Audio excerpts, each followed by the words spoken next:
பகவத்கீதை 9வது அத்தியாயம் 2வது வகுப்பு 2வது ஸ்லோகம். ராஜவித்யா ராஜகுஹ்யம் பவித்ரமிதமுத்தமம் பிரத்யக்ஷாவகமம் தர்மியம் சுசுகம் கர்த்துமவ்யயம். ராஜவித்யா ராஜகுஹ்யம் பவித்ரமிதமுத்தமம் பிரத்யக்ஷாவகமம் தர்மியம் சுசுகம் கர்த்துமவ்யயம்.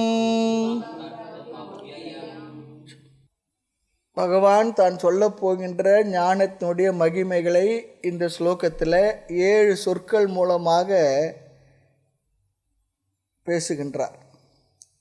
7 சொற்கள். அதில் முதல் சொல், முதல் பெருமை ராஜவித்யா. நம்ம பார்த்தோம் 7 சொற்களுக்குரிய அந்த அர்த்தத்தை, 4 சொற்களுக்குரிய அர்த்தத்தை நம்ம பார்த்து முடித்தோம். 5வது சொல்லுக்குரிய அர்த்தத்தை தான் நம்ம பார்க்கணும். இதில் முதல் பெருமை ராஜவித்யா. வித்யானாம் ராஜா, எல்லா அறிவுக்கும் ராஜாவாக இருக்கக்கூடிய வித்தை சொல்லி பார்த்தோம். அதற்கு காரணம் பிரம்ம ஞானம் என்றுமுள்ள மாறாத அறிவு, மாற்றத்துக்குட்படாத அறிவு.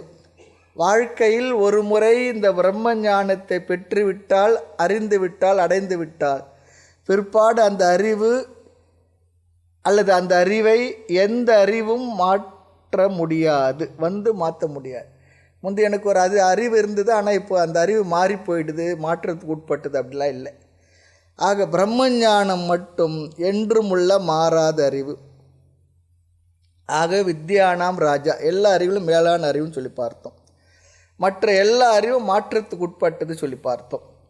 அடுத்து வேறு எந்த அறிவும் நம்முடைய மனதை நிறைவுபடுத்தாது, மனதை நிறைக்காது. இந்த பிரம்ம ஞானம் ஒன்றுதான் மோட்சத்தை கொடுத்து நம்முடைய மனதை நிறைக்கின்ற ஞானம் என்றெல்லாம் பார்த்தோம். அடுத்து 2வது ராஜகுஹ்யம். ரகசியங்களிலே ரகசியமானது ராஜ ரகசியம். ரகசியம் என்பதில் இன்னொரு அர்த்தத்தை பார்த்தோம்.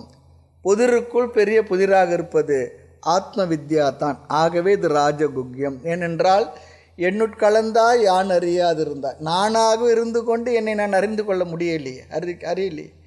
ஆகவே இது ரகசியம். அடுத்து 3வது பெருமை பவித்ரம் இதம் உத்தமம். இந்த ஞானம் மேலான தூய்மைப்படுத்தும் கருவி, சாதனம் சொல்லி பார்த்தோம். உலகில் உள்ள தூய்மைப்படுத்தும் சாதனங்களிலே மிக மேலான உயர்ந்த சிறந்த தூய்மைப்படுத்தும் கருவி ஞானம் என்று பார்த்தோம். அதிலும் பார்த்தோம் நாமோ இந்த உடலில் இருந்து கொண்டே இந்த உடல் நான் இல்லை என்றும், இந்த மனதில் இருந்து கொண்டே மனது நான் இல்லை என்கின்ற அந்த அறிவினால் இந்த உடலையும் மனதையும் நாம் தூய்மைப்படுத்துகின்றோம். மற்றபடி உடல் அழுக்குடையது, மனதிலும் நிறைய விதமான அழுக்குகள் இருந்தாலும் கூட இவை இரண்டும் நான் இல்லை என்ற அறிவை நமக்கு தருவதால் இது நம்மை அப்படி அறிய வைத்து தூய்மைப்படுத்துகின்றது என்றும் பார்த்தோம். ஞானத்தால் உடல் மனதிலிருந்து நான் அவைகள் இல்லை என்ற ஞானத்தினால் அதனால் நாம் விடுதலை அடைகின்றோம். அதைத்தான் இங்கு பவித்ரம் சொல்லி சொன்னார். பவித்ரம் இதம் உத்தமம். அடுத்து 4வது லட்சணம் பார்த்தோம். பிரத்யக்ஷாவகமம். பிரத்யக்ஷ அவகமம். இந்த ஆத்ம ஞான பலன் நாம் உயிரோடு இருக்கும் பொழுதே நாம் அனுபவிக்கக்கூடியது சொல்லி சொன்னார். நாம் பார்த்தோம், அதாவது ஆத்மா அல்லது பிரம்ம அனுபவிக்கக்கூடிய வஸ்து இல்லை. ஆனால் பிரம்ம ஞானத்தினால் நம்முடைய மனதில் வருகின்ற அந்த நிறைவு, அதன் பலன் அனுபவிக்கக்கூடியதாக இருக்கின்றது. ஆகவே அது பிரத்யக்ஷ அவகமம். இந்த கருத்தை எல்லாம் நேற்று பார்த்து முடித்தோம். ஞானத்தினால் வருகின்ற மன நிறைவு, மகிழ்வு தான் ஜீவன் முக்தி. அது பிரத்யக்ஷ அவகமம். மனதில் ஞானத்தினுடைய பலன் அனுபவிக்கப்படுகின்றது என்று பார்த்தோம். அடுத்து நாம் இன்றைக்கி பார்க்க போகிறது 5வது சொல் தர்மியம். இந்த பிரம்ம ஞானம், ஆத்ம ஞானம் தர்மத்துக்கு உட்பட்டது. இதன் அர்த்தம் என்னவென்றால், நாம் பெறுகின்ற பிரம்ம ஞானம் தர்மத்துக்கும் அதர்மத்துக்கும் அப்பாற்பட்டதாக உள்ளது.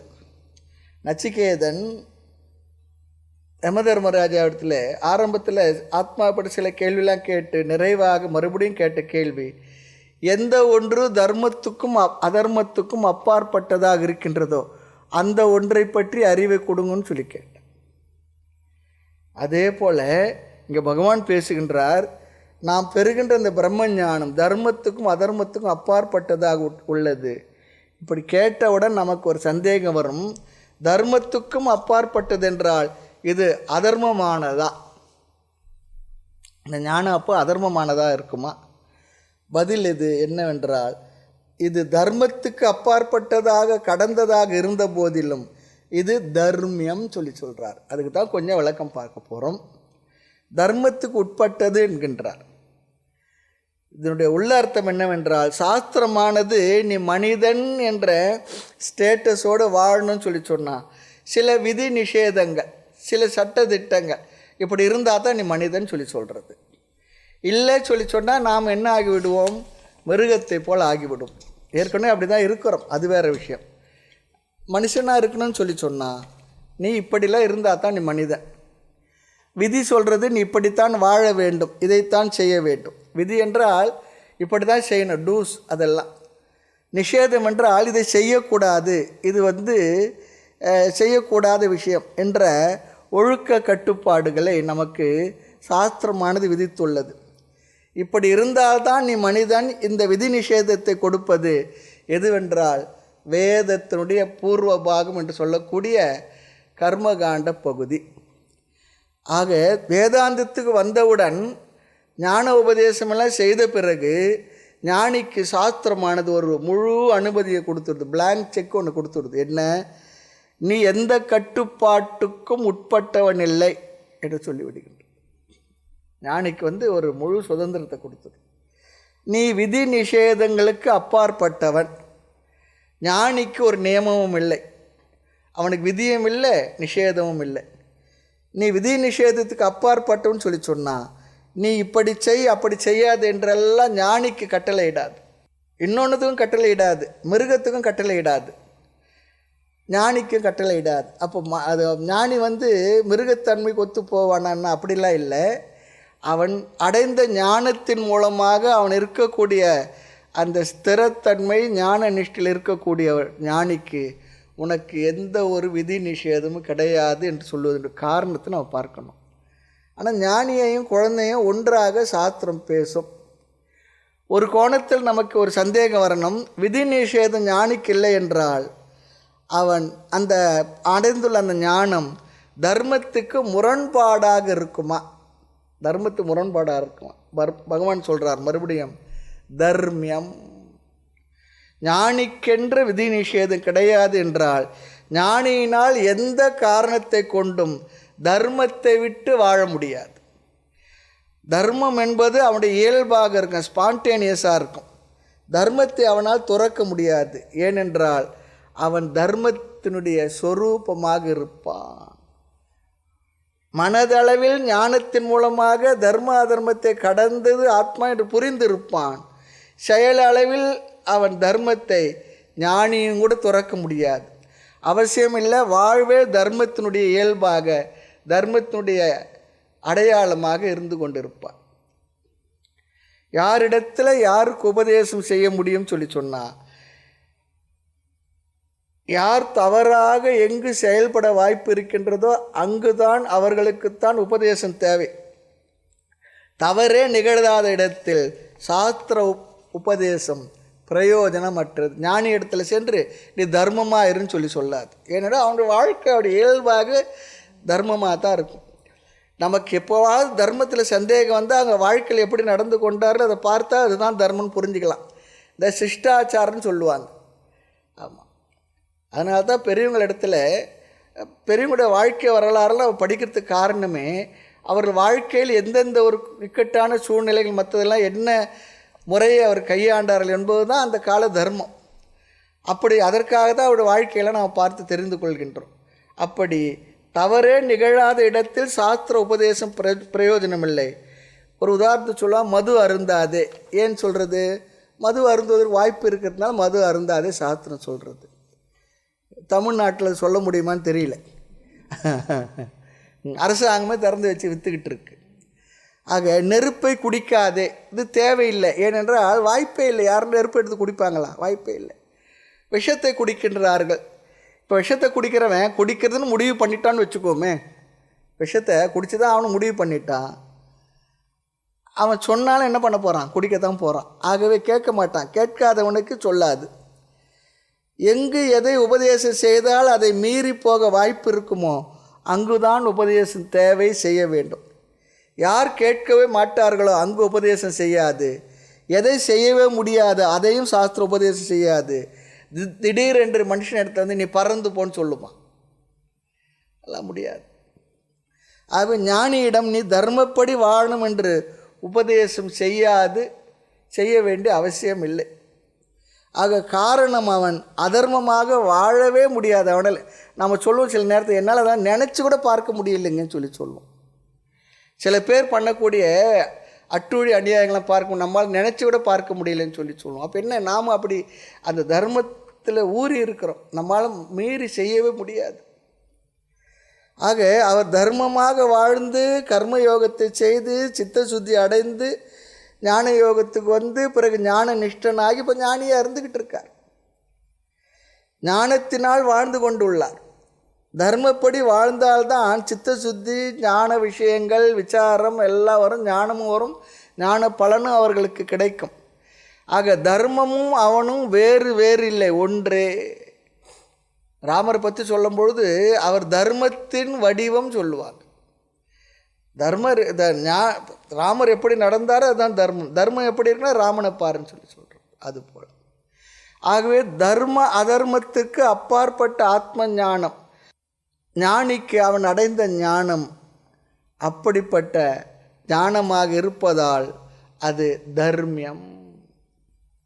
தர்ம அதர்மத்துக்கு அப்பாற்பட்ட ஆத்ம ஞானம் அவருக்கு இருக்கின்றது. ஆனாலும் அவர் அதர்மியாக இருக்க மாட்டார். ஆகவே அவர் அடைந்த ஞானம் தர்மியம், தர்மத்துக்கு உட்பட்டது தான். இதில் இன்னொரு கருத்தும் இருக்குது. சில பேருக்கு பயம் வந்துடும், வேதாந்தம் படித்தா எல்லாத்தையும் விட்டுட்டு சென்று விட வேண்டுமா? கடமைகள்லாம் நிறைய இருக்குது. வேதாந்தம் படித்தால் கடமைகளில் விருப்பமில்லாத மனநிலையை தந்து டியூட்டியெல்லாம் செய்யாமல் ஓடி விடுவோமோ? அப்படி ஒரு பயம் இருக்குது நிறைய பேர். அதனால தான் என்ன வேதாந்த வகுப்பு போகாத, கீதை கிளாஸுக்கு போகாத, உபநிஷத்துக்கு போகாத, கோயிலுக்கு கொஞ்சம் ஒரு நாளில் ஒரு சில நாளில் இல்லை கொஞ்சம் அதிகமாக போக ஆரம்பித்தா என்ன ஆச்சு உங்களுக்கு அப்படின்னு சொல்லி கேட்க ஆரம்பிச்சிடுவாங்க. நிறைய பேருக்கு அப்படி ஒரு பயம் இருக்குது. கோயிலுக்கெல்லாம் வந்து சாமியாராக போயிடுவேன், ஆசிரமத்துக்கு போனால் சாமியாராக போயிடுவேன், சாமியாரெலாம் பார்க்க போனால் சாமியாராக போயிடுவேன், கீதை உபநிஷத்துக்கு கிளாஸ்லாம் போனால் அப்படி ஆகிடுவேன். அப்படி ஒரு தவறான கருத்து நம்ம இந்துக்கள் இடத்துல யார் அப்படி சொல்லி வச்சாங்க தெரியல. நாமே அதை சொல்லி நம்ம மற்ற நிறைய பேரை போக விடாமல் தடுத்துக்கிட்டு இருக்கோம். நாமும் வர்றதில்லை. நம்ம வந்துக்கிட்டு இருக்கோம், அது வேறு விஷயம். பொதுவாக சொல்கிறேன். ஆகவே வேதாந்தத்தை சரியாக புரிந்து கொள்ளவில்லை என்றால் வேதாந்தம் என்ன வேணுமானாலும் தரலாம்.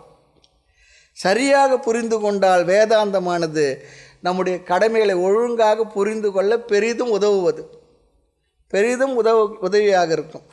கடமைகளில் பந்தப்படாமல் இருக்க வேதாந்தம் பயன்படுமே தவிர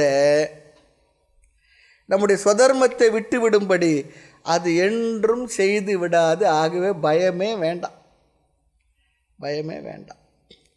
நம்முடைய சுதர்மத்தை விட்டு விடும்படி அது என்றுமே சொல்லவில்லை. தர்மியம் என்றால் வேதாந்த ஞானம் நம்மை தர்ம வழியிலேயே வைத்து இருப்பதற்கு உதவியாக இருக்கும். முன்பெல்லாம் ஏனோ தானன்னு செய்திருந்திருப்போம் நம்ம கடமைகளை. வேதாந்தத்தை ஒழுங்காக படித்தோம்னு சொல்லி சொன்னால் இப்பொழுது இந்த கடமைகளையே ஒழுங்காக முறையாக செய்வோம். நாமும் முறையாக தர்மப்படியான வாழ்க்கையில் இருந்து கொண்டு நாம் நல்ல ஒரு ஆனந்தத்தை அனுபவித்து கொண்டு இருப்போம். ஆக பயம் வேண்டாம் என்பது இந்த இடத்துல இன்னொரு கருத்தும் கூட. ஒரு உதாரணம் சொல்லுவாங்க, பல நேரத்தில் சொன்னது தான், திருப்பி சொன்னால் பரவாயில்ல. ஒரு அம்மா கீதை வகுப்பு வந்துக்கிட்டு இருந்தாங்க. நீங்களாம் நல்லா வந்துக்கிட்டு இருக்கீங்க. அம்மா வரத்தை பார்த்து பையனாக வர ஆரம்பிச்சிட்டான் வகுப்புக்கு. பையன் என்ன பண்ணான்னா கொஞ்சம் அதிகமாக ஆழ்ந்து கேட்க ஆரம்பித்தான். அந்த வகுப்பெல்லாம். உடனே அம்மா வகுப்பு வரதை நிறுத்திட்டாங்க. ஏன் நிறுத்திட்டீங்க சொல்லி கேட்டா, நான் வரதுனால பையன் வர்றான், பையன் வந்து கெட்டுடுவான்னு சொன்னாங்க. எப்படி பாரு, அப்போ நாம கெட்டு போகலாமா?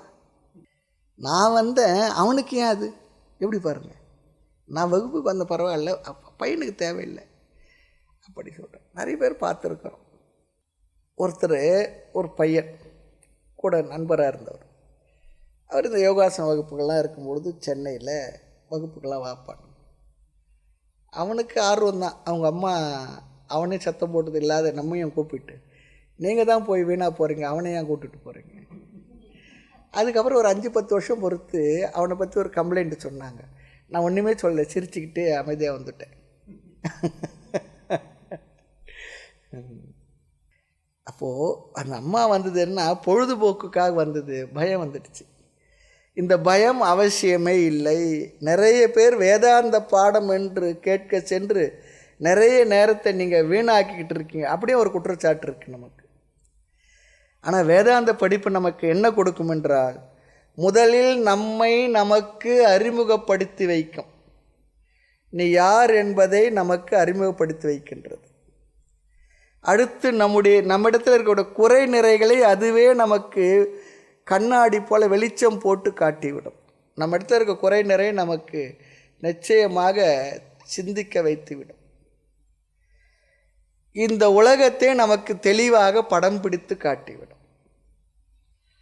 இந்த அறிவால் நாம் மாற்றிக்கொள்வோம், நிச்சயமாக நம்மை நாம் திருத்திக் கொள்வோம். ஆக இந்த அறிவு இல்லை என்றால் நம்முடைய சொல்லாலும் செயலாலும் பிறருக்கு நிறைய ஹிம்சை கொடுத்து வச்சுருப்போம். ஹிம்சை கொடுப்போம். நம்முடைய வார்த்தைகள், நம்முடைய செயல்கள் பிறர் ஹிம்சைப்படுத்தும். ஆனால் இந்த ஞானம் மட்டுமே நம்மை அஹிம்சாவாதியாக வைத்திருக்கும். நமக்கு தெளிவை கொடுத்து நமக்கு மகிழ்ச்சியில் வைத்திருப்பதற்கு இந்த ஞானம் நன்கு பயன்படும். நாம் மகிழ்ச்சியுடன் இருந்தால்தான் நாம் மற்றவர்களுக்கு மகிழ்ச்சியை தர முடியும், பிறரை நேசிக்க முடியும். தவறுகளை எல்லாம் மன்னிக்கின்ற மனநிலை வரும். நம்ம இடத்துல என்ன இருக்குது அதை தானே மற்றவங்களுக்கு கொடுப்போம். நம்ம இடத்துல மகிழ்ச்சி இருந்தால், நிறைவு இருந்தால் அதை மற்றவங்களுக்கு கொடுப்போம். நம்ம இடத்துல எப்போ பார்த்தாலும் குறைகளே இருந்து, நம்ம இடத்துல எப்போ பார்த்தாலும் வேறு மாதிரி மனநிலை இருந்தால் அதைத்தான் மற்றவங்களுக்கு கொடுப்போம். ஆக வேதாந்த ஞானமானது நம்மை நிறை மனிதனாக்கி நம்முடைய மனதை நிறைத்து நம்மை மகிழ்ச்சியுடன், நிறைவுடன், அமைதியுடன் வைத்திருப்பதற்கான வாய்ப்பை கொடுப்பது. அப்படி நாம் மகிழ்ச்சியுடன், நிறைவுடன் இருந்தால் பிறருக்கும் நம்மை சுற்றி இருப்பவர்களுக்கும் நாம் மகிழ்ச்சியை தருவோம், துக்கத்தை தரமாட்டோம். விவகாரத்து சில விதமான கடமைகளுக்காக இதில் சொல்ல வேண்டும் என்பதற்காக சொல்லுவோமே தவிர, மற்றபடி நாமும் மகிழ்ச்சியாக இருப்போம், பிறரையும் மகிழ்ச்சியுடன் இது சொல்லுவா, வாழ வாழ விடு சொல்கிறாங்க பாருங்க.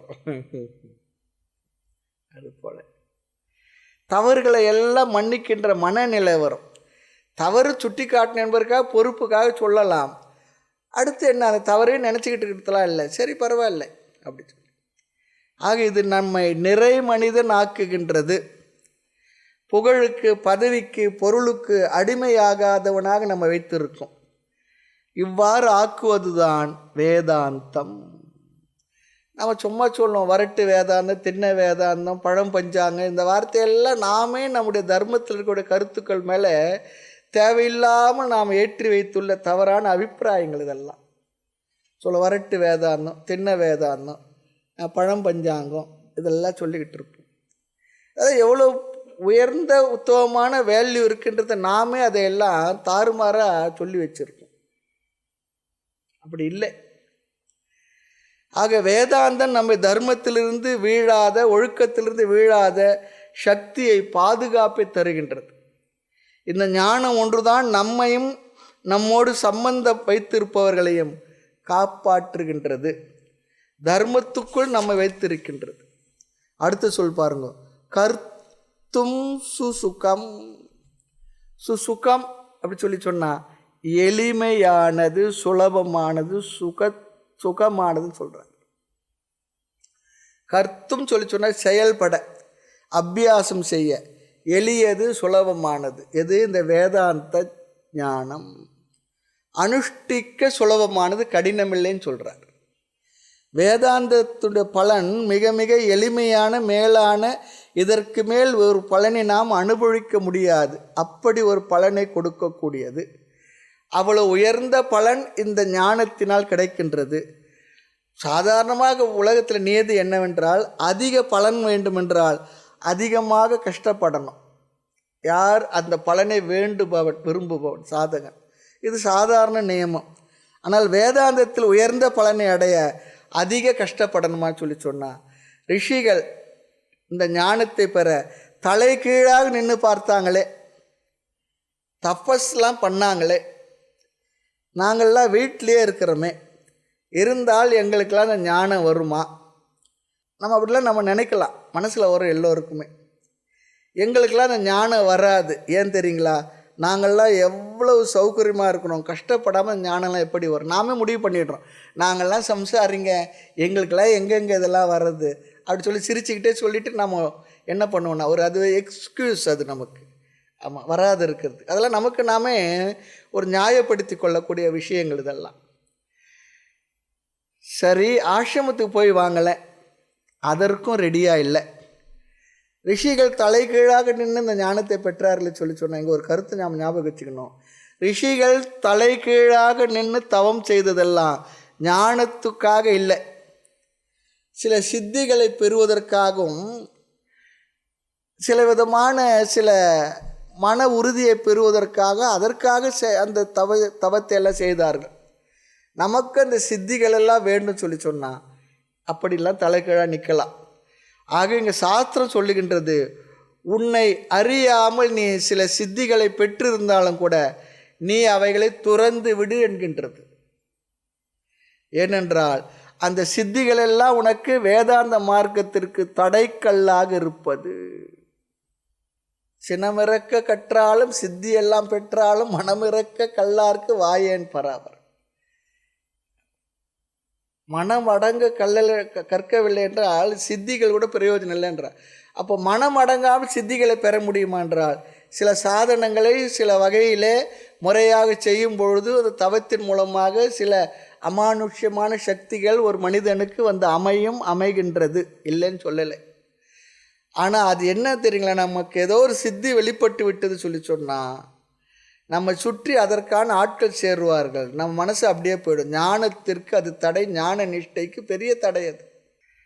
ராமகிருஷ்ண பரமஹம்சர் வாழ்க்கையிலே தன்னுடைய சிஷ்யர்களோட அந்த கங்கை கரையில் வந்து நின்னாராம். அப்போது ஒரு பக்கத்தில் ஒரு யோகி ஒருத்தர் இருந்தாராம். அங்கே அவர் ராமகிருஷ்ணரை பார்த்துட்டு கொஞ்சம் நேரத்தை அந்த நதி அப்படியே நீர் மேலே நடந்து அந்த கரை போயிட்டாராம். ஜலமேல் நடக்கலான்னு தாய்மன்னர் சொல்கிறாரு, தன்னிகரில் சித்தி பெறலான்னு சொல்லிட்டு அங்கே போயிட்டு அப்படியே ஒரு மாதிரி அப்படி நின்றுட்டு இருந்தாராம். ராமகிருஷ்ணர் படகுக்காரன் வந்த உடனே படகுல ஏறி தன் சிஷ்யரோடு அங்கே போய் இறங்கினாராம். அவர் அப்படியே பார்க்குறத பார்த்து, உங்களுக்கு இது முடியலையா, எனக்கு பாருன்னு வந்துட்டுன்னு நினச்சாராம். அப்போ அவர் சொன்னாராம், என்ன உன்னுடைய ஆத்ம சாதனங்கள் தபஸ் எல்லாம் காலனாக தான் பெறுமான்னு கேட்டாராம். ஏன்னா காலனா கொடுத்தா நதி அந்த பக்கம் கடந்து வந்துடலாம், நீ எதுக்குப்பா இவ்வளோ கஷ்டப்பட்டேன், உன் சக்தியெல்லாம் வீணாக்குன்னு சொன்ன. அதுபோல் சித்திகள்லாம் என்ன சொன்னால், நமக்கு ஒரு வகையில் ஞான நிஷ்டைக்கும் ஞானத்தை பெறுவதற்கும் பெரிய தடை கற்கள். ஞானத்துக்காக முயலுகின்ற பாதையில் நாம் செய்கின்ற சாதனங்களிலே சில விதமான ஆற்றல்கள்லாம் கிடைக்கும், அதெல்லாம் நம்மளை டைவர்ட் பண்ணி விட்டுடும். அதையும் கடந்து இந்த சாதனங்களுக்கு நாம் வர வேண்டும், ரொம்ப முக்கியம். இது தெரியணும் நமக்கு. ஏதோ கோயிலை பார்க்க போயிட்டு வேறு எதோ பார்த்துட்டு சாமி நாளைக்கு கூட பார்க்கலாம் வந்துடுறோம் பாருங்கள், அது போல தான் ஆகிடும். எதுக்காக போனோமோ அதை விட்டுடுவோம்.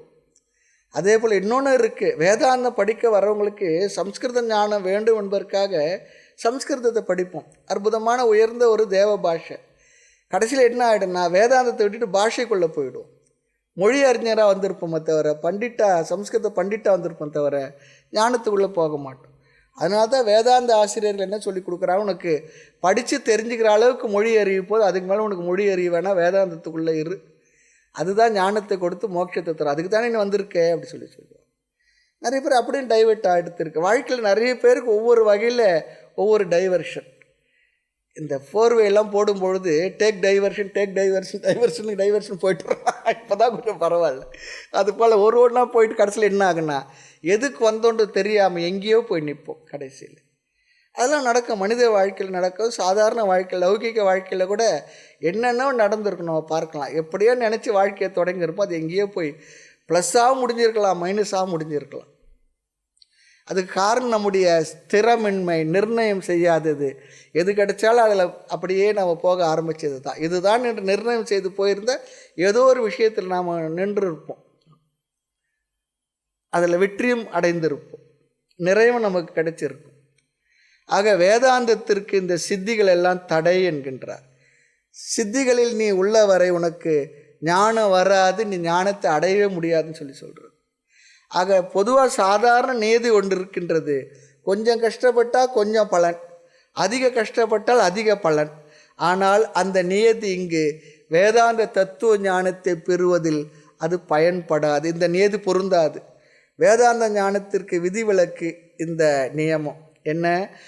கொஞ்சம் கஷ்டப்பட்டால் கொஞ்சம் பலன், அதிக கஷ்டப்பட்டால் அதிக பலன் என்பது வேதாந்த ஞானத்தில் அந்த நியமம் பொருந்தாது. இது சுலபம்தான் என்கின்றார் யார்? பகவான் சொல்கிறார். ஆகவே பெரிய தவமெல்லாம் செய்ய வேண்டும் என்றெல்லாம் நீ நினைக்க வேண்டாம். இருக்க வேண்டிய நியமங்கள் கொஞ்சம் இருக்குது, அதை பின்பற்றினால் போதும். என்ன?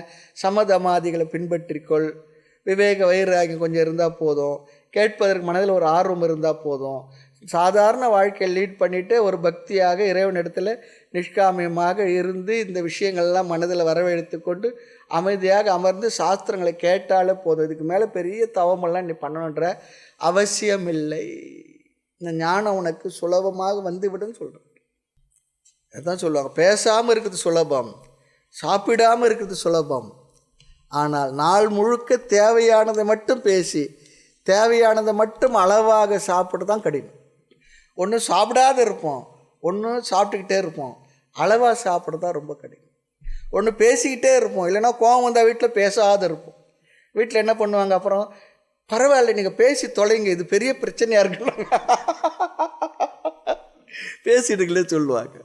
அளவாக பேசுகிறது தான் எங்கேயுமே ப்ராப்ளமாக இருக்கு. ஆக சுசுகம் கர்த்தும் இது ரொம்ப சுலபம் சொல்கிறார். ஐயே மெத்த கடினம்னார். யாருக்கு? ஐயே மெத்த சுலபம். அது யாருக்கு?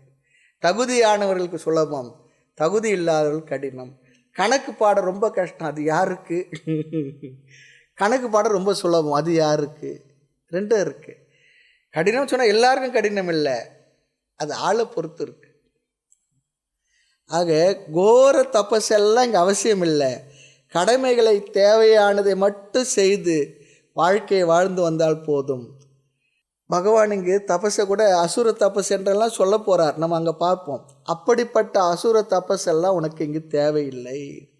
ஆக உபனிஷத் சில இடங்களில் இந்த ஞானத்தை பற்றி சொல்லும்போது கடினம் சொல்லியிருக்கு.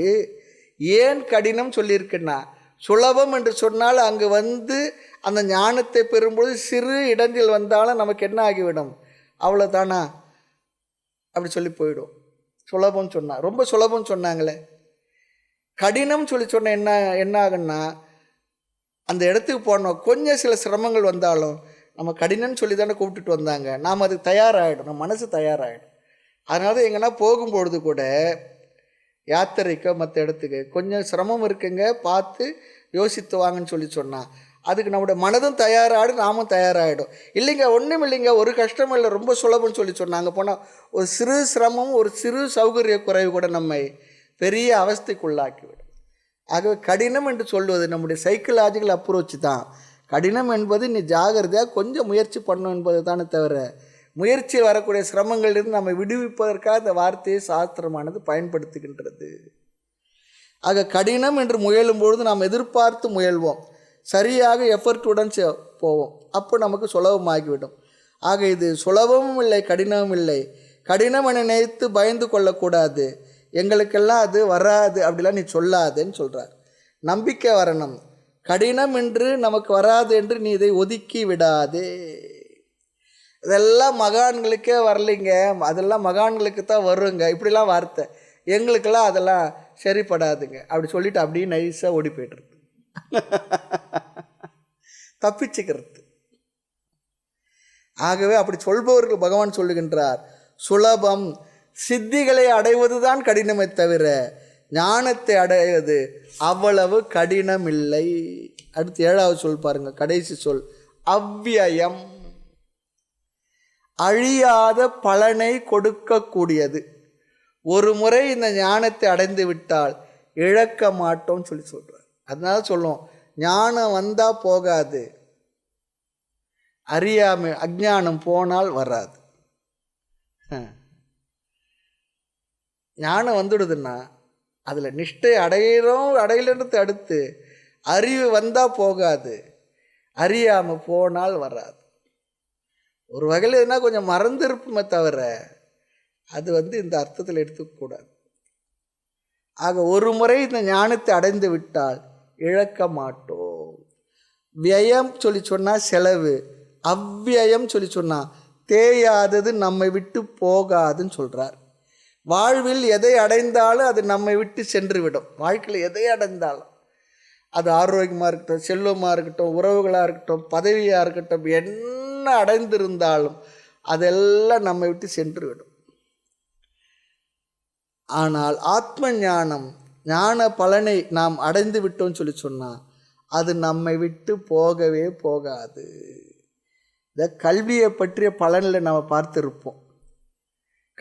கல்வர்களால் களவாட முடியாது, கொடுத்தால் குறையாது வளரும், அரசனால் வரி போட முடியாது, அப்படிலாம் சொல்லுவோம் பாருங்க. அப்படி இந்த ஆத்ம ஞானம் ஒன்று தான் வந்துவிட்டால் மறுபடியும் போகுமா என்றால், ஒரு முறை கேட்டு நன்கு புரிந்து கொண்டு விட்டோம் என்றால் இது போகாது.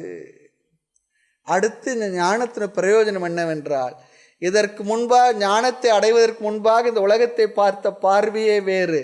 இந்த ஞானத்தை அடைந்த பிறகு நம்முடைய பார்வையே வேறு மாதிரி இருக்கும், மாறிவிடும். அதான் ஞாமும் ஞாப்பி, ஞானத்துக்கு முன் ஞானத்துக்கு பிற்பாடு. இந்த ஞானம் வந்த ஒருபடி இதே உலகம், இதே மனிதர்கள், இதே உறவுகள், இதே விஷயங்கள் நமக்கு இதற்கு முன்பு பார்த்ததிலிருந்து வேறுபட்டு பார்ப்போம். வேறுபட்டுனா வித்தியாசமாக இருப்பாங்க அப்படிலாம் இல்லை. மனதில் நாம் அதை எடுத்துக்கொள்கின்ற தன்மை இருக்கு பாருங்கள், பாவனை, அது மாறி இருக்கும். நமக்கே சந்தோஷமாக இருக்கும். அடடே இதெல்லாம் இப்படி இருக்குது. அது காரணம் என்ன தெரியுங்களா? இந்த ஆத்ம ஞானம். ஆக ஞானத்துக்கு முன்பு இந்த உலகத்தை ஒரு மாதிரி பார்த்துருப்போம். ஞானத்துக்கு பிற்பாடு ஒரு பார்வை, அந்த பார்வையை நாம் மாற்றவே முடியாது, அழகாக அமைந்திருக்கும். ஆக என்ன பார்வை அது சொல்லி சொன்னால், சர்வம் சிவமயம், சர்வம் விஷ்ணுமயம் என்றெல்லாம் இதெல்லாம் இருக்கிறதெல்லாம் என்ன, ஈஸ்வர ஸ்வரூபம் என்ற அறிவு வந்த பிறகு அது உள்ள விருப்பு வெறுப்பெல்லாம் நமக்கு குறைந்து, அல்லது விருப்பு வெறுப்பு இல்லாமல் அவைகளை உள்ளது உள்ளபடி பார்த்து அதனால் என்ன பலனை அடையணுமோ அந்த பலனோடு வாழ்ந்து கொண்டிருப்போம். ஞானத்துடனும் ஞான பலனுடனும் வாழ்ந்து கொண்டிருப்போம். ரொம்ப முக்கியம். ஞானம் மட்டும் இருக்குது, ஞான பலன் இல்லை அப்படி சொன்னால் உலக மக்களை போல தான் நம்ம வாழ்ந்துக்கிட்டு இருப்போம். சொல்லுவாங்க சில நேரத்தில், என்னங்க நாங்கள்லாம் எதுவுமே கேட்கல, நாங்களே பெட்டர் பிளேஸுங்க, அவர் எல்லாம் கேட்டுட்டு எல்லாம் இருந்தார், அவர் ஏங்க இப்படி இருக்கார்? உலகத்தில் கேட்குறதெல்லாம் நம்ம பார்க்குறோம், ஏன் அப்படி இருக்கார்? அப்படி இருக்க மாட்டோம். ஞானம் நமக்கு வந்த பிற்பாடு ஏதோ ஒரு வகையில் அவர்களை விட வித்தியாசமாக பெட்டர் பிளேஸில் தான் நம்ம வாழ்ந்துக்கிட்டோம். பெட்டர் பிளேஸ்ன்னு சொன்னால் நம்முடைய வாழ்க்கை முறையில், சிந்தனையில், பார்வையில், நாம் ஒன்றை புரிந்து கொள்ளும் விஷயத்தில் நிச்சயமாக மாற்றத்தோடு கூடிய மனநிலையோடு வாழ்ந்து கொண்டிருப்போம். அந்த மாற்றத்தை இந்த வேதாந்த தத்துவ ஞான நிஷ்டையானது கொடுத்திருக்கும். ஆக நாம் அடைந்த அந்த அறிவை விட முடியாது, அது நம்மால் இழக்கப்படாது, இழந்து விட முடியாது. ஆகவே இது என்ன, அவ்வியம், அழிவுக்குட்படாதது. வியம் சொல்லி சொன்னால் அழிவுக்குட்பட்டது, அவ்வியம் சொல்லி சொன்னால் அழிவுக்குட்படாதது, அழியாதது இந்த ஞானம். இங்கு சாதாரணமாக ஒரு நியமம் சொல்லப்படுகின்றது, நாம் எதையெல்லாம் அடைகின்றோமோ அதையெல்லாம் இழந்துதான் ஆக வேண்டும். எது உட்பட? இந்த உடம்பு உட்பட இழந்துதான் ஆகணும். இங்கும் பகவான் சொல்றார், கர்ம பலவத்து, கர்ம பலத்தை, கர்ம பலனை அடைகின்றோம், பின் அது போய் விடுகின்றது. கர்மாவுடைய பலன் என்ன? கர்மாவை செய்கிறோம், அந்த பலன் வருது, பலன் போய் விடுகின்றது. ஞானமும் அப்படி சென்று விடுகின்ற தன்மை உடையதா அப்படி சொன்னா கிடையாது. கர்ம பலனை போல ஞான பலனும் அப்படியா சொல்லி சொன்னா அப்படி இல்லை. அது என்றும் நம்மிடத்தில் இருந்து பயனை தருகின்றது. என்ன பயன்? மோட்சம் என்ற பயனை தந்து விடுகின்றது. அப்படி ஒன்று அடைந்த பிறகு நம்மால் என்ன, அதை நாம் இழக்க மாட்டோம், நம்மை விட்டு போகாது. அதான் சொல்றார், ஞானம் தேயாது. எதை அடைந்து நம்மை விட்டு அது செல்லாதோ அதுக்கு பேர் தான் ஞானம். ஞானம் என்றால் என்ன? எதை அடைந்த பிறகு அது நம்மை விட்டு செல்லாதோ அதுக்கு பேர் தான் ஞானம்னுட்டார். ரொம்ப அழகான வார்த்தை இது. எதை அடைந்தால் அது நம்மை விட்டு செல்லாதோ அதுக்கு பேர் தாமா ஞானம். ஆக பகவான் இங்கு 7 அடைமொழி தந்தார். இந்த ஒவ்வொன்றும் இனிமேல் சொல்லப்போகிற ஞானத்துடைய மகிமை. அதுக்காக இந்த மகிமையை முதலே சொல்லிடுறார். உற்சாகமாக நாம் ஞானத்தை கேட்கவும் நம்முள்ளே ஒரு ஸ்ரத்தையை வரவழைக்கவும் இந்த 7 வார்த்தைகள் நமக்கு பயன்படும். என்னென்ன வார்த்தைகள் பார்த்து நம்ம பாருங்கள், ஸ்லோகத்தை பாருங்கள் தெரியும். ராஜவித்யா, ராஜகுக்யம், பவித்ரம், உத்தமம், பிரத்யக்ஷ அவகமம், அது நேரடியாக பலனை தந்து கொண்டிருப்பது, பலனை பார்க்கலாம். தர்மியம், சுசுகம், கர்த்தும், அவ்யயம். 7 சொற்கள் ரொம்ப அழகாக பகவான் சொல்லி நிறைவு செய்தார். இங்கு 3வது ஸ்லோகம். அஷ்ரத்ததானா புருஷாஹ தர்மஸ்யாஸ்ய பரந்தப அப்ராப்ய மாம் நிவர்த்தந்தே மிருத்யு சம்சார வர்த்மனி. அஷ்ரத்ததானா புருஷாஹ தர்மஸ்யாஸ்ய பரந்தப அப்ராப்ய மாம் நிவர்த்தந்தே மிருத்யு சம்சார வர்த்மனி. ஸ்ரத்தையினுடைய அவசியம், பெருமையை பகவான் இங்கு கூறப்போகின்றார். நான் முன் சொன்ன மகிமைகளை உடைய அந்த ஞானம் உனக்கு வர வேண்டும் என்றால் முக்கியமான ஒரு நிபந்தனை பகவான் இங்கு போடுகின்றார். இந்த நிபந்தனை இருந்தனா உனக்கு அந்த ஞானம் வந்துடும் சொல்றார். என்ன நிபந்தனை? ஸ்ரத்தை.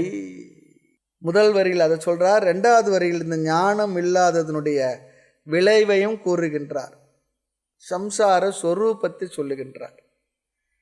ஆக முதல் வரியில ஸ்ரத்தா மகிமா, 2வது சம்சார சொரூபம், 2ஐயும் சொல்லுகின்றார். ஆக 4வது அத்தியாயத்தில் பகவான் சொன்னார், ஸ்ரத்தையுடைய பலனை பாசிட்டிவாக சொன்னார். என்ன சொன்னார்? ஸ்ரத்தாவான் லபத்தே ஞானம் சொன்னார். ஸ்ரத்தை உடையவனே ஞானத்தை அடைவான் சொன்னார். இங்கு ஸ்ரத்தை இல்லாதவன் ஞானத்தை அடைய மாட்டான் என்று எதிர்மறையாக அதே கருத்தை தான் சொல்லுகின்றார். அப்படி ஸ்ரத்தை இல்லாமல் ஞானத்தை அடையாதவன் நிலை என்ன? அதை 2வது வரியில் சொல்லுகின்றார். சம்சாரத்தில் உழல்வான் சொன்னார். இப்படி சம்சாரத்தில் உழல்வான் என்பது கூட ஸ்ரத்தையினுடைய மகிமை தான். இல்லைனாலும் அப்படி இருப்பான் என்பது அந்த ஸ்ரத்தையினுடைய பெருமையை சொல்லுகின்ற வார்த்தை தான். சரி, ஸ்ரத்தை சொல்லி சொன்னால் என்ன பொருள்? நம்பிக்கை சொல்லி அர்த்தம். ஸ்ரத்தை சொல்லி சொன்னால் நம்பிக்கை. நம்பிக்கை என்றோட சில பேர் சொல்லுவாங்க மூட நம்பிக்கைன்னு ஒன்று இருக்குங்க. நம்பிக்கை எல்லாமே மூட நம்பிக்கை இல்லை. மூட நம்பிக்கைகள் என்று சிலது இருக்குது. அதை எல்லோரும் பெரியவர்கள் ஏற்றுக்கொள்கின்றார்கள். ஆனால் எதையெல்லாம் நாம் நம்புகின்றோமோ அவைகள் எல்லாம் மூட நம்பிக்கை இல்லை. எல்லாமே மூட நம்பிக்கை அப்படிலாம் இல்லை. இப்போது கடவுளை நம்புபவன் மூட நம்பிக்கை முட்டாள்லாம் சொல்கிறாங்க. கடவுள் இருக்குன்னு சொல்கிறவன் பெரியவர் சொல்கிற வார்த்தை கொண்டு ஒரு நம்பிக்கையில் இருக்கிறார். சரி, கடவுளை இல்லைன்னு சொல்கிறவர்கள் கடவுளை போய் பார்த்துட்டு வந்து இல்லைன்னு அப்படியா சொல்கிறாங்க. அப்போது அவர்கள் நம்பிக்கை என்ன சொல்கிறது? அதுவும் மூட நம்பிக்கை தான். அப்படி பார்த்தா கடவுள் இல்லைன்றதும் மூட நம்பிக்கை தான் அவங்க சொல்கிறது. ஏன்னா பார்த்துட்டு வந்து ஒன்றும் சொல்லலையே. நம்ம பார்க்காம சொல்கிற நமக்காவது சாஸ்திர துணை இருக்குது, பெரியவர் துணை இருக்குது, வழி வழியாக அதை வாழ்ந்த மகான்கள்லாம் நமக்கு வழிகாட்டியாக இருக்காங்க. ஆகினால எதையெல்லாம் நாம் நம்புகின்றோமோ அவைகள் எல்லாம் மூட நம்பிக்கை இல்லை. நம்ம தாத்தாவோடைய தாத்தாவோ இருந்தார் சொல்லி சொன்னால் அது மூட நம்பிக்கையா? இல்லையே, இருந்திருக்கணும். நம்புகிறோம், பார்க்கல ஆனால் நம்புகிறோம். பார்த்தா தான் நம்புன்னு சொல்கிறதுலாம் அப்படிலாம் இல்லை. இப்போது சூரியன் சந்திரன்லாம் இருக்குது, நம்ம பார்க்குறோம், நம்புகிறோம். பார்வையற்றல் பார்க்கல, அதில் அவங்க நம்ப மாட்டேன்னு சொல்லி சொன்னால் நம்ம ஒத்துக்குவோமா? அப்படி இல்லையே. சிலதெல்லாம் பார்க்க முடியலனாலும் நம்புகிறோம். ஆமாம். ஆக இந்த நம்பிக்கை ஸ்ரத்தை, இந்த ஸ்ரத்தை எங்கே இருக்குது சொல்லி சொன்னால், ஸ்ரத்தையுடைய ஸ்தானம் எங்கே இருக்குது என்பதை நாம் தெரிந்து கொள்ள வேண்டும் சொல்கிறார் பகவான். நாம் சரியான ஸ்ரத்தையை பற்றி பேசி கொண்டுள்ளோம். அறிவுக்கு முன்படியில் முன் ஸ்டேஜில் இருக்கிறது பேர் தாங்க ஸ்ரத்தை. ஸ்ரத்தை தான் அறிவாக வடிவெடுக்கின்றது, பரிணமிக்கின்றது. காரணம் என்ன? ஒரு மனையியல் நிபுணர் ஒன்று சொன்னார். இந்த வார்த்தை ரொம்ப அழகான வார்த்தை, நம்ம கவனிக்கணும். ஒரு மனையியல் நிபுணர், அவர் 90 வயது வரைக்கும் வாழ்ந்தார். அவர் இடத்துல ஒரு கேள்வி கேட்டார். நிறைய இன்டர்வியூலாம் பண்ணாங்க, அதில் ஒரு கேள்வியாக கேட்டாங்க. அந்த கேள்விக்கு அவர் சொன்ன பதில் பாருங்கள். கேள்வியை கேளுங்க. நீங்கள் கடவுளை நம்புகிறீர்களா? அவர் சொன்னார், இல்லைன்னு சொன்னார். நான் கடவுளை நம்பவில்லைன்னார். காரணம், கடவுள் இருக்கின்றார் எனக்கு நன்கு தெரியும். கடவுள் இருக்கின்றார் என்று எனக்கு நன்கு தெரியும். ஆகவே கடவுளை நான் நம்பவில்லை. ஏன்? அவர் இருக்கின்றார் என்ற அறிவு வந்த பிறகு அங்கே நம்பிக்கை எங்கே வந்ததுன்னு கேட்குறார். ஆக do you believe in God? ஆங்கிலத்தில் no, I know there is God. நல்ல வார்த்தை இது. ஆக கடவுள் இருக்கின்றார் என்று தெரிந்துவிட்டால் பிற்பாடு நம்ப வேண்டிய அவசியம் இல்லையே. பார்த்த விஷயத்தை நம்புங்கன்னு சொல்ல முடியுமா? இப்போ இது கிளிப்பு பாருங்கன்னு சொன்னோம். பார்த்த பிற்பாடு இது கிளிப்புன்னு நம்புங்கன்னு சொல்லணுமா? பார்த்தாச்சு, அறிவாக வந்தாச்சு, முடிஞ்சு போச்சு. பார்க்காத விஷயத்தில் தான் நம்ம நம்பிக்கை வரணும். பார்த்த விஷயத்தில் நம்பிக்கைன்றது இல்லையே. ஆனால் இங்கே என்ன சொல்கிறாருன்னா, பார்க்காத விஷயமாக இருந்தாலும் நீ நம்புன்னு சொல்கிறார். எதுவரை நாம் நம்ப வேண்டும் என்றால், இருக்குமோ இருக்காதோ என்ற சந்தேகம் வரை தான் நாம் நம்புகின்றோம். இருக்கு என்கின்ற இந்த நம்பிக்கை எந்த ஸ்டேஜ் வரைன்னு சொன்னால், ஞானம் வரும் வரை. ஞானம் வந்தாச்சு சொன்னால், கண்ணில் பார்த்தாகிவிட்ட பிறகு, தெரிந்த பிறகு அது நம்பிக்கை இல்லை, அது ஞானம், அறிவு. இன்னொரு கேள்வி பாருங்க. கடவுளை காட்டினால் கடவுளை நம்புவேன், இப்படி ஒருத்தர் சொல்கிறார். நீங்கள் கடவுளை காட்டினா நான் கடவுளை நம்புவேன். இரண்டாவது ஒரு வார்த்தை, நீ கடவுளை நம்பினால் கடவுளை காண்பாய். இதில் எந்த வார்த்தை சரியான வார்த்தை சொல்லுவோம்? மறுபடியும் சொல்கிறோம் பாருங்க. கடவுளை காட்டினால் கடவுளை நம்புவேன், நீ கடவுளை நம்பினால் நீ கடவுளை காண்பாய். ரெண்டாவது வார்த்தை தான் சரி. என்னை பார்த்த பிறகு அங்கே அறிவு, அங்கே எங்கே நம்பிக்கை வந்தது? நீ நம்பு, கடவுளை பார்ப்ப. நான் காட்டின பிற்பாடு கடவுளை நம்புவேன்னா, காட்டின பிற்பாடு நம்புவேன்ற வார்த்தை இல்லை, காட்டியாச்சு, அவ்வளோதான், முடிஞ்சாச்சுன்னு அர்த்தம். ஆக பார்க்கும் வரை நம்பிக்கை, பார்த்த பிறகு அது அறிவு. ஆகவே நம்பிக்கை என்பது அறிவுக்கு முன்பு இருப்பது தான்.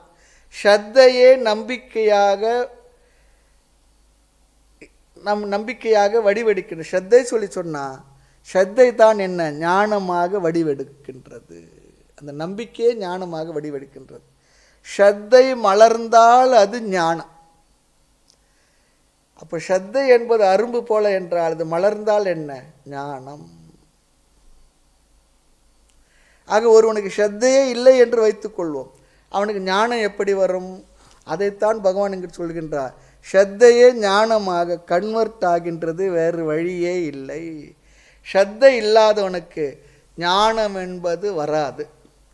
ஸ்ரத்தை 3 விஷயத்தில் இருக்கணுமா. இதுவும் ஒரு முக்கியமான கருத்துங்க. இந்த ஸ்லோகத்தை பார்க்கறதுக்கு முன்னாடி இந்த கருத்தையெல்லாம் இதுக்குள்ளே பெரியவங்க அழகாக நமக்கு நாம் சிந்திக்காத கோணத்தெல்லாம் எடுத்து நமக்கு சொல்லுகின்றார்கள்.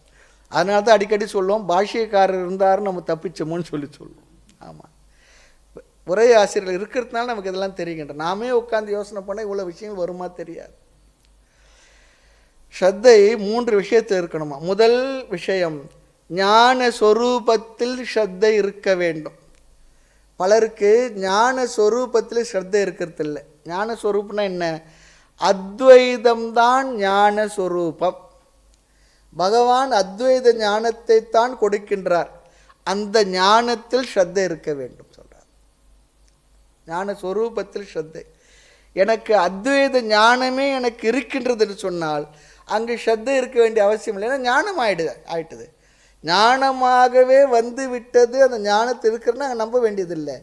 ஆனாலும் கூட சாதாரணமாக பகவான் சொல்லுகின்ற அந்த அத்வைத ஞானத்தில் அந்த சொரூபத்தில் எனக்கு நம்பிக்கை இருக்கின்றது. அதுதான் சொல்ல நம்பினேன் கண்டு அருள்வாயே. இப்போ ஞானம் இல்லை, ஆனால் அந்த ஞானத்தில் ஒரு ஸ்ரத்தை இருக்க வேண்டும், இதில் உண்மை இருக்க வேண்டும். இதுதான் உண்மை. பெரியவர்கள் அப்படி தான் சொல்லியிருக்கின்றார்கள். ஆனாலும் எனக்கு இன்னும் அந்த அறிவு ஸ்திரமாக ஏற்படலை, அறிவு ஆகலை. ஆனால் நான் நம்புகின்றேன். இருந்தாலும் நான் நம்புகிறேன்ப்பா. அது ஸ்ரத்தை. இது ஞான ஸ்வரூபத்தில் ஸ்ரத்தை. ஏனென்றால் இது சாஸ்திர அத்வைத ஸ்வரூபம், அத்வைதம் தான் இருப்பது ஒன்று தான் என்கின்ற இந்த அறிவில் நமக்கு நம்பிக்கை. கல்லாத நானாலும் கற்றுணர்ந்த மெய்யடியார் சொல்லாலே நின்னை தொடர்வேன் பராபரமே சொல்வார். அது முக்கியமானது. ஆக ஸ்ரத்தை 3 விஷயத்தில் இருக்கணும். ஒன்று ஞான சொரூபத்தில், அத்வைதம் தான் இங்கு சொல்லப்படுகின்றது என்ற அந்த ஞானத்தினுடைய அர்த்தத்தில், அந்த விஷயத்தில் நமக்கு நம்பிக்கை இருக்கணும். இரண்டாவது, ஞான சாதனங்களில் ஸ்ரத்தை இருக்க வேண்டும் சொல்கிறார். சாஸ்திரம், குரு, இந்த இரண்டிலும் நமக்கு ஸ்ரத்தை இருக்க வேண்டும். ஐயா நீ சொன்ன ஒரு வார்த்தையினை மலை இலக்கண நம்பினேன்னு சொல்லுவார்.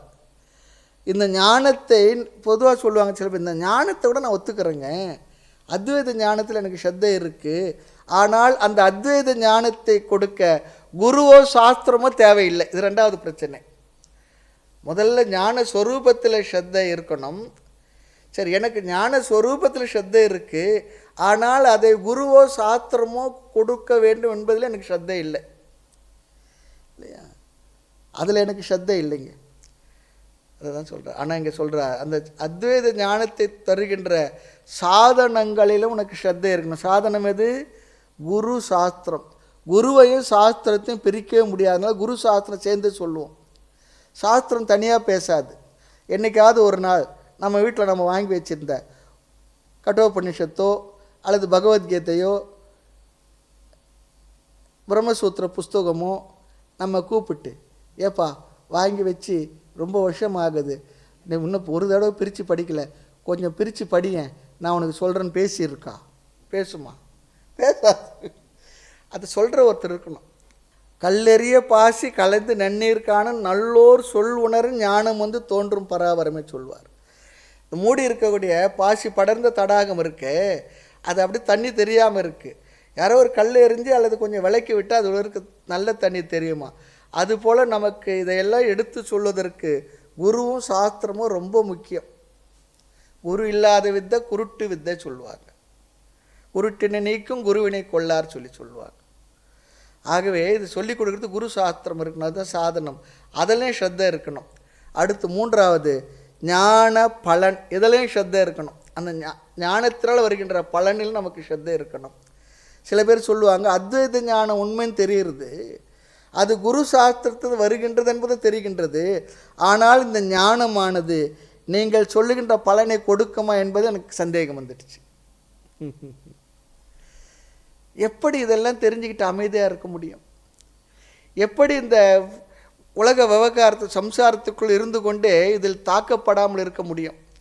இந்த ஞானத்தினால் என்ன பலன் வருகின்றது என்று பகவான் சொல்லுகின்ற அந்த பலனில் எனக்கு சந்தேகம் இருக்குங்க. எனக்கு அதெல்லாம் நம்பிக்கை இல்லை. விவகாரத்துக்குள் இருந்து கொண்டே அது எப்படி அதனால் பாதிக்காமல் இருக்க முடியும்? ஆக நம்பிக்கையின்மை இந்த 3 நிலைகள் வருமா? ஒன்று ஞான சொரூபத்தில், ஞானமான அந்த அறிவு தருகின்ற விஷயத்தில் அதில் சந்தேகம் இருக்குது. அந்த அறிவை தருகின்ற சாதனங்கள் குரு சாஸ்திரத்தில் சந்தேகம் இருக்குது. ஞான பலனில் சந்தேகம் இருக்குது. இந்த 3 நிலைகள் நமக்கு சந்தேகம் வந்து விடலாமா? ஆக ஞானத்தையே நம்பாத ஆள்லாம் இருக்குது. இப்படி ஒரு ஞானமே பொய்ன்னு சொல்கிற ஆள்லாம் இருக்குது. அதெல்லாம் இல்லைங்க. மெட்ராஸ் பாஷையில் சொல்கிறது அதெல்லாம் கப்ஸாங்க. ஆமாம், அதெல்லாம் சும்மா. ஈஸ்வரனால் எப்படி இல்லை இதெல்லாம் நமக்கு கொடுக்க முடியும், எப்படிலாம் எப்படி இருக்க முடியும், நான் எப்படி ஈஸ்வரனோடு ஒன்றாக இருக்க முடியும், இது எவ்வளோ பெரிய அகங்கார ஆணவம் இல்லையா? ஆக ஞாபகம் இருக்கணும், சாஸ்திரமானது அகங்காரியான நீ ஈஸ்வரனோடு ஒன்று என்று எங்கேயுமே சொல்லலை. இந்த உடலையும் மனதையும் நான் என்று நினைக்கின்ற நாமும் அந்த இறைவனும் ஒன்று என்று சொல்லவே இல்லை. ஆமாம். ஆக பகவான் இங்கு சொல்லுகின்றார், ஆரம்பத்தில் உனக்கு அறிவு இருக்க வேண்டாம், பரவாயில்லை. ஏனென்றால் அறிவு இருந்தால் தான் அங்கே ஸ்ரத்தை தேவையில்லையே. ஆமாம், அறிவு இருந்தால் ஸ்ரத்தையே தேவையில்லையே. ஆக இங்கே உனக்கு முதல் ஸ்ரத்தை இருக்க வேண்டும். அறிவில்லாத பொழுதும் நம்பிக்கை இருக்க வேண்டும்.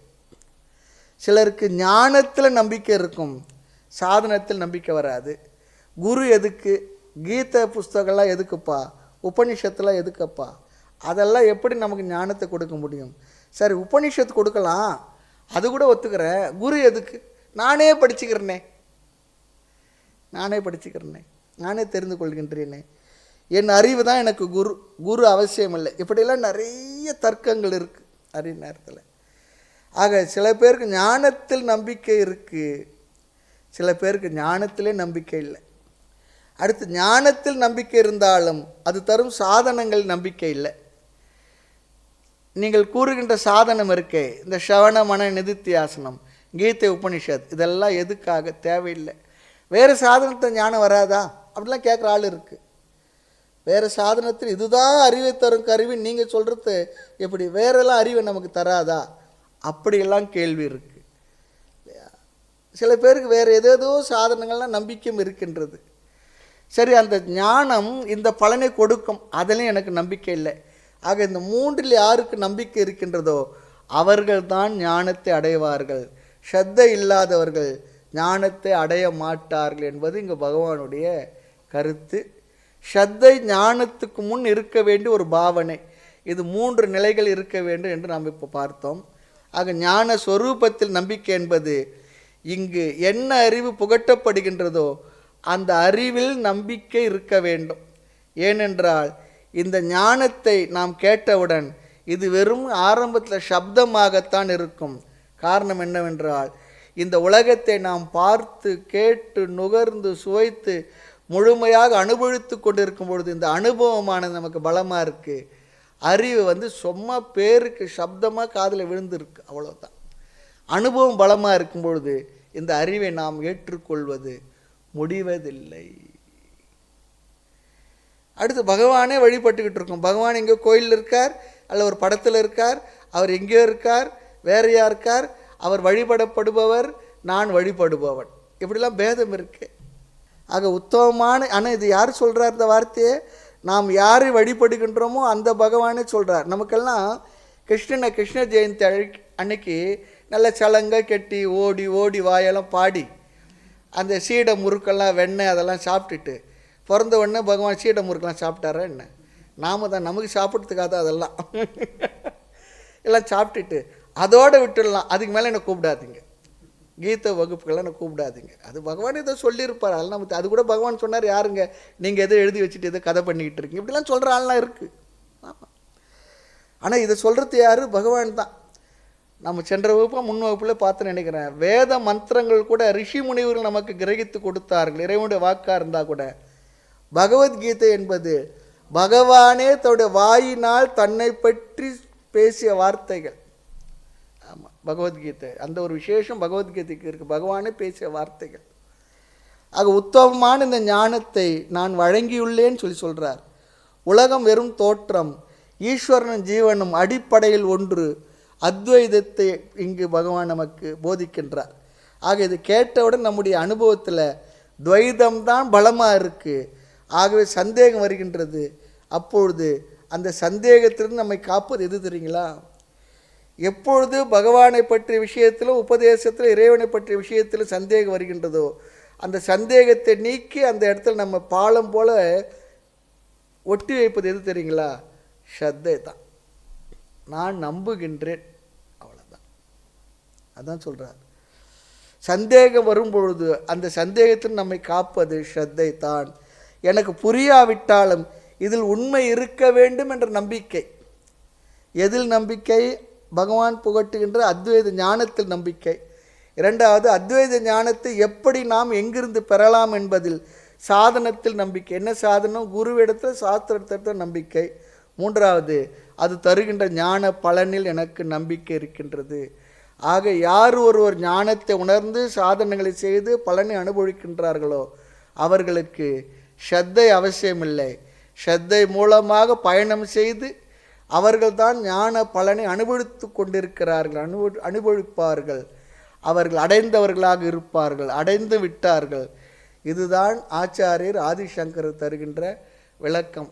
எதை குறித்தென்றால் ஸ்ரத்தையை குறித்த விஷயத்தில். இதை பகவான் இங்கு நேர்முகமாக சொல்லாமல் எதிர்முகமாக பேசுகின்றார். ஸ்ரத்தை உடையவன் ஞானத்தை அடைவான் என ஏற்கனவே சொல்லிவிட்டார். இங்கு ஸ்ரத்தை இல்லாதவன் சம்சாரத்திலே தொடர்வான் சொல்கிறார், வீழ்வான் சொல்கிறார். வீழ்வான் என்று சொல்ல வேண்டியதில்லை, ஏனென்றால் அதிலேயே தானே வீழ்ந்து கிடக்கிறான். இனி போய் விழப்போறான்னா அதை அவன் தொடர்வான் என்கின்றார். மேலும் விஷயங்களை நாம் ஸ்லோகத்தை அடுத்த வகுப்பில் பார்க்கலாம். மூர்த்தி எல்லாம் வாழி, எங்கள் மௌன குரு வாழி, அருள் வார்த்தை என்றும் வாழி, அன்பர் வாழி பராபரமே. ஓம் பூர்ணமத பூர்ணமிதம் பூர்ணாத் பூர்ணமுதச்யதே பூர்ணஸ்ய பூர்ணமாதாய பூர்ணமேவாவசிஷ்யதே. ஓம் சாந்தி சாந்தி சாந்தி. ஹரி ஓம். ஸ்ரீ குருப்யோ நமः. ஹரி ஓம்.